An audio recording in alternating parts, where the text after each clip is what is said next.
नमस्कार, सर्वांचे खूप खूप स्वागत आहे माझ्या यूट्यूब चॅनलवर। तुम्हा सर्वांचा आजचा दिवस खूप छान, सुखाचा, समाधानाचा आणि आनंदाचा जावो हीच देवासमोर प्रार्थना करून पुन्हा एका नवीन व्हिडिओला सुरुवात करते। उद्या 21 ऑगस्ट, उद्या आहे वार गुरुवार आणि उद्या आलेले आहे गुरुपुष्यामृत योग। पवित्र श्रावण महिन्याची सांगता होणार आहे आणि या महिन्यामध्ये आलेला आहे गुरुपुष्यामृत योग। श्रावण महिना सुरू होण्याआधी देखील आलेला होता आणि आता याच महिन्यामध्ये पुन्हा एकदा हा पवित्र योग जुळून आलेला आहे। त्यामुळे या दिवसाला अनन्यसाधारण महत्त्व दिले जाते। गुरुपुष्यामृत योग हा हिंदू धर्मामध्ये अत्यंत महत्त्वाचा आणि शुभ मानला जातो। गुरुवार आणि पुष्य नक्षत्राचा संयोग झाल्यानंतर गुरुपुष्यामृत योग हा तयार होत असतो। या योगावर नवीन काम सुरू करणे, कोणतेही शुभ कार्य करणे, सोने खरेदी करणे, मूल्यवान वस्तूंची खरेदी करणे अत्यंत शुभ मानले जाते। या दिवशी आपल्या घराच्या कुलदेवीची आराधना करणे अत्यंत फलदायी मानले जाते। त्यासोबतच या दिवशी माता लक्ष्मीची देखील पूजा करत असतात। गुरुपुष्यामृत योगाच्या दिवशी तुम्ही जी काही गुंतवणूक कराल त्यामधून तुम्हाला प्रत्येक वेळेस वाढ होत राहणार आहे। धनसंपत्तीमध्ये वाढ होत असते। हा योग अशुभ गोष्टींचा नाश करतो आणि शुभ गोष्टी आपल्या आयुष्यात घडायला लागतात। पुष्य नक्षत्र हे सर्व नक्षत्रांमध्ये अतिशय श्रेष्ठ मानले जाते। या नक्षत्राची सर्व देवी देवता देखील पूजा करत असतात। या नक्षत्राला सर्व नक्षत्रांचा राजा देखील म्हणतात। या नक्षत्रात जन्मलेला माणूस भाग्यवान मानला जातो। या नक्षत्रामध्ये आपण जर सोने चांदी खरेदी केले तर ते कधीही आपल्याला मोडण्याची, विकण्याची किंवा गहाण ठेवण्याची वेळ येत नाही। या उलट या दिवशी सोनं खरेदी केल्याने ते अनेक पटीने वाढतच जाते असे धार्मिक मान्यतेमध्ये सांगितलेले आहे। या दिवशी आपण जे काही काम हाती घेतो त्या कामामध्ये त्याला यश मिळत असते। म्हणून या दिवशी आपले कोणतेही अडलेली कामं असो ती करायला सुरुवात करावी। ती कामे देखील पूर्ण होत असतात। गुरुपुष्यामृत योग हा नेहमी निर्माण होत नाही, तर तो वर्षभरातून 4 वेळेस किंवा 2 वेळेस तयार होत असतो। हे पुष्य नक्षत्र सर्व प्रकारच्या कार्यासाठी अतिशय महत्त्वाचे मानले गेलेले आहे। पुष्याचा अर्थ असा आहे की पोषण देणारा, शक्ती देणारा आणि ऊर्जा देणारा, सुख संपदा देणारा हा पुष्य नक्षत्र असतो। धार्मिकदृष्ट्या हा अतिशय महत्त्वाचा योग असतो। म्हणून यावेळेस काही प्रभावी उपाय करणे देखील अत्यंत महत्त्वाचे मानले जाते। आज या व्हिडिओमध्ये मी तुम्हाला एक अतिशय प्रभावी असा उपाय सांगणार आहे। उद्या वार गुरुवार, उद्या गुरुपुष्यामृत योग जुळून आलेला आहे, तर उपाशी राहिला तरीही चालेल, पण फक्त सकाळीच इथे एक दिवा लावायचा आहे।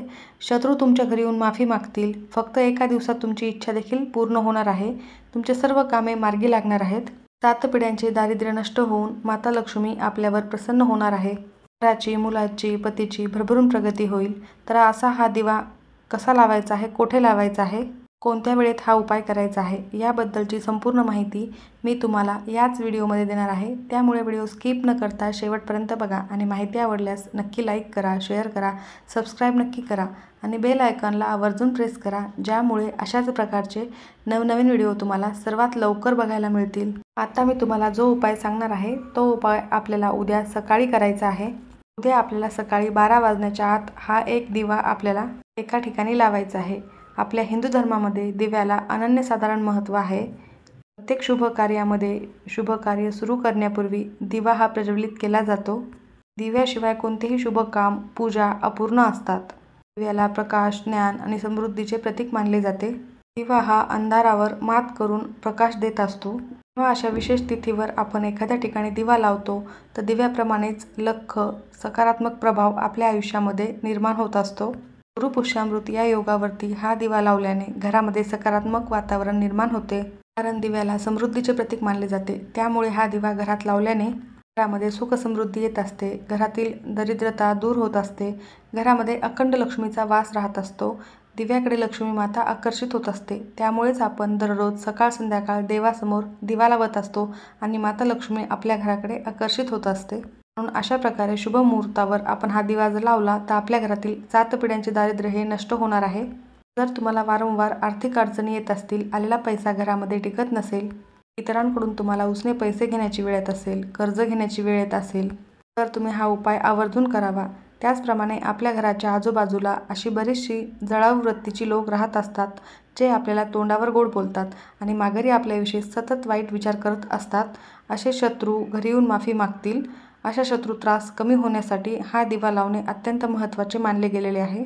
अशा लोकांची नजर लागून आपल्याला आपल्या आयुष्यातील जी प्रगती होत असते ती आपली थांबत असते आणि आयुष्यामध्ये अडचणी ह्या वाढत असतात।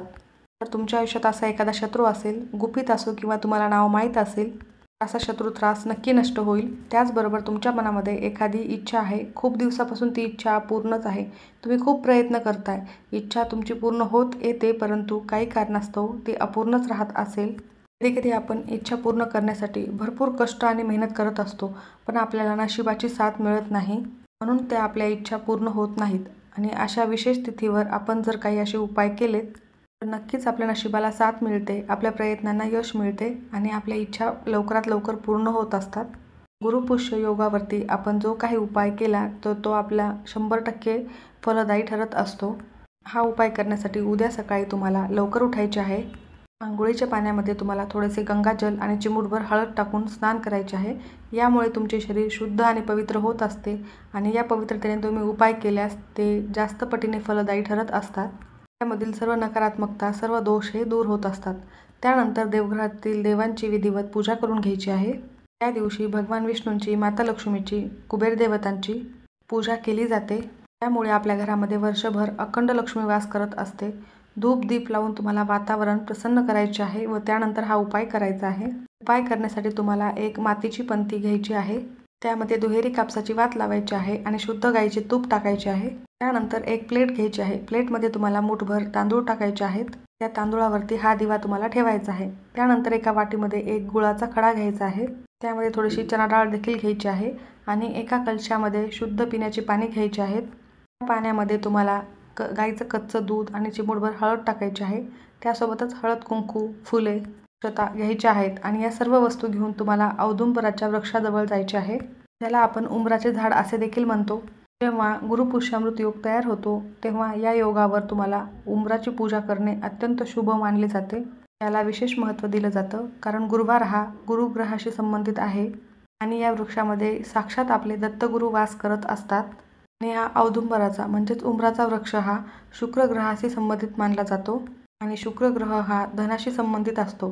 ज्या व्यक्तीच्या कुंडलीतला शुक्र ग्रह हा मजबूत असतो त्या व्यक्तीला फार कमी कष्टामध्ये खूप सारं धनसंपत्ती प्राप्त होत असते आणि खूप जास्त यश प्राप्ती होत असते. परंतु ज्या व्यक्तीच्या कुंडलीतील शुक्र ग्रह हा कमकुवत असतो त्या व्यक्तीला सतत कष्ट आणि मेहनत करावी लागते आणि भरपूर कष्ट मेहनत करूनही हवा तेवढे पैसा, हवे तेवढे यश तुम्हाला मिळत नसते. आणि म्हणूनच आपल्या कुंडलीतील शुक्र ग्रह हा मजबूत ठेवण्यासाठी अशा या शुभ योगावर हा उपाय केला जातो. औदुंबराच्या वृक्षाजवळ गेल्यावर सर्वप्रथम तुम्हाला हा दिवा प्रज्वलित करून घ्यायचा आहे.